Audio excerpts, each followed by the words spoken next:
ಸಿದ್ದರಾಮಯ್ಯನವರು ಅವತ್ತು ನಾನು ಹೋಗಲ್ಲ ಅಂತ ಹೇಳಿದ್ದು, ಇವತ್ತು 22ರ ನಂತರ ಹೋಗ್ತೀನಿ ಅಂತ ಹೇಳಿದಿರೋದು ಖಂಡಿತ ಡಬಲ್ ಸ್ಟ್ಯಾಂಡರ್ಡ್ ಅಲ್ಲ.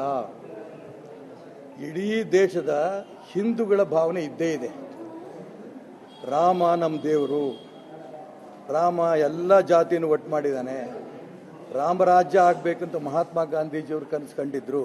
ಈ ಲೆಕ್ಕದಲ್ಲಿ ಸಿದ್ದರಾಮಯ್ಯನವರು ಕೂಡ ರಾಮನ ಭಕ್ತರೇ. ಖಂಡಿತ ನಾನು ಇಲ್ಲಿ ರಾಜಕಾರಣ ಬೆಳೆಸೋಕ್ಕೂ ಇಷ್ಟಪಡೋದಿಲ್ಲ, ಅವ್ರನ್ನ ಟೀಕೆ ಮಾಡೋಕ್ಕೂ ಇಷ್ಟಪಡೋದಿಲ್ಲ.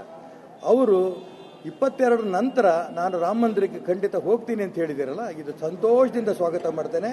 ಇದು ಬೇರೆ ಯಾರ್ಯಾರು ವಿರೋಧ ಮಾಡ್ತಿದ್ರಲ್ಲ, ಇದು ಅಲ್ಲೇ ರಾಮ ಮಂದಿರಕ್ಕೆ ಯಾಕೆ ಹೋಗಬೇಕು, ಅದೊಂದು ಅಲ್ಲೇ ರಾಮನ ಪೂಜೆ ಬೇಕಾ, ಈ ಥರ ಮಾಡ್ತಿರಲ್ಲ, ಅವರೆಲ್ರಿಗೂ ನಾನು ಪ್ರಾರ್ಥನೆ ಮಾಡ್ತೇನೆ. ಸಿದ್ದರಾಮಯ್ಯನವರು ಏನು ಹೇಳಿದ್ದಾರೆ ಅದನ್ನು ನೀವು ಹೇಳಿ, ನೀವು ಕೂಡ ಇವತ್ತಿಲ್ಲ ನಾಳೆ ರಾಮ ಮಂದಿರಕ್ಕೆ ಬನ್ನಿ ಅಯೋಧ್ಯೆಗೆ ಏನಂತ ಪ್ರಾರ್ಥನೆ ಅವ್ರಿಗೂ ಕೂಡ ಮಾಡ್ತೇನೆ. ರಾಮನ ಬಗ್ಗೆ ಇಡೀ ಜಗತ್ತಲ್ಲಿರೋಂಥ ಎಲ್ಲ ಹಿಂದೂಗಳು ಕೂಡ ಒಟ್ಟಾಗಿದ್ದೀವಿ ಅನ್ನೋದನ್ನ ಸಿದ್ದರಾಮಯ್ಯನವರ ಹೇಳಿಕೆಯನ್ನು ಕೂಡ ನಾನು ಅದನ್ನು ಸ್ವಾಗತಿಸ್ತೇನೆ. ಅವರ ಆರೋಪ ಇರೋದು ಬಿಜೆಪಿಯವರು ಇದನ್ನ ರಾಜಕೀಯವಾಗಿ ಬಳಸಿಕೊಳ್ತಾ ಇದ್ದಾರೆ. ರಾಮ ಎಲ್ಲರ ದೇವರು, ಕೇವಲ ಬಿಜೆಪಿಯವರಿಗೆ ಸೀಮಿತಗೊಳಿಸ್ತಾರೆ. ಅಲ್ಲ, ಈ 22ರ ನಂತರ ಬರ್ತೀನಿ ಅಂತಲೂ ಹೇಳಿ ಅದಾದ ನಂತರ ಇದು ಹೇಳಿದ್ದಾರೆ, ನೀವು ಹೇಳಿದ ಪಾಯಿಂಟು ಹೇಳಿದ್ದಾರೆ, ಬಿಜೆಪಿಯ ರಾಜಕೀಯಕ್ಕೆ ಬಳಸ್ಕೊತಿದ್ದೀವಿ ಈ ಮಾತು ಹೇಳ್ತಿದ್ದಾರೆ. ನೋಡಿ, 500 ವರ್ಷದ ಕೆಳಗಡೆ ಅಯೋಧ್ಯೆಯಲ್ಲಿ ರಾಮ ಮಂದಿರವನ್ನು ಒಡೆದಿದ್ದು ಸತತವಾಗಿ ಹಿಂದೂಗಳು ಅವತ್ತಿಂದನೂ ಕೂಡ ಹೋರಾಟ ಮಾಡ್ಕೊಂತ ಬಂದಿದ್ದಾರೆ, ಇವತ್ತಲ್ಲ.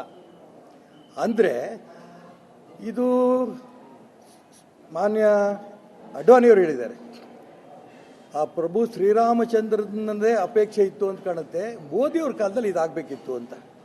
ಹಾಗಾಗಿ ಇದರಲ್ಲಿ ಒಂದು ಕಾಂಗ್ರೆಸ್ ಪಕ್ಷ ಅಂತ ಆದಾಗ ಸ್ವಾಭಾವಿಕವಾಗಿ ಅವ್ರಿಗೆ ಟೀಕೆ ಮಾಡಬೇಕು. ಇಲ್ಲ, ನಾವು ಅವತ್ತು ಹೇಳಿದ ತಪ್ಪಿದೆ, ಈಗ ನಾವು ತಿದ್ಕೊಂಡಿದ್ದೀವಿ, ನಾವು ಈ ರೀತಿ ರಾಮ ಮಂದಿರಕ್ಕೆ ಬರ್ತೀವಿ ಅಂತ ಹೇಳಕ್ಕೆ ಸಾಧ್ಯನೋ?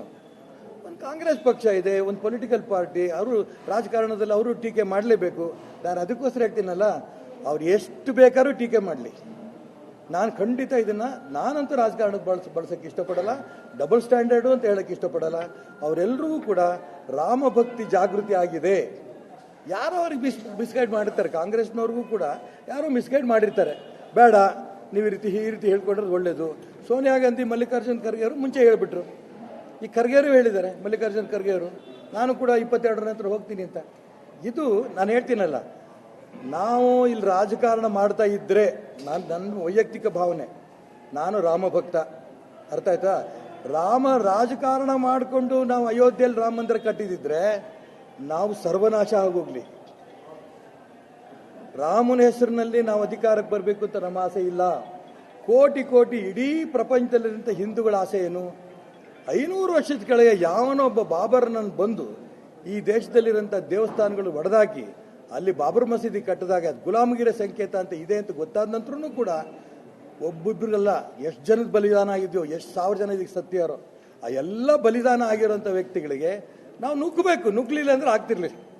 ಇಂಥ ಸಂದರ್ಭದಲ್ಲಿ ಕೋರ್ಟು ಕೂಡ ನಮಗೆ ಸಹಕಾರ ಕೊಟ್ಟಿದೆ. ಇದೆಲ್ಲ ಆಗಿರೋದ್ರಿಂದ ರಾಮ ಮಂದಿರ ಆಗ್ತಾ ಇದೆ.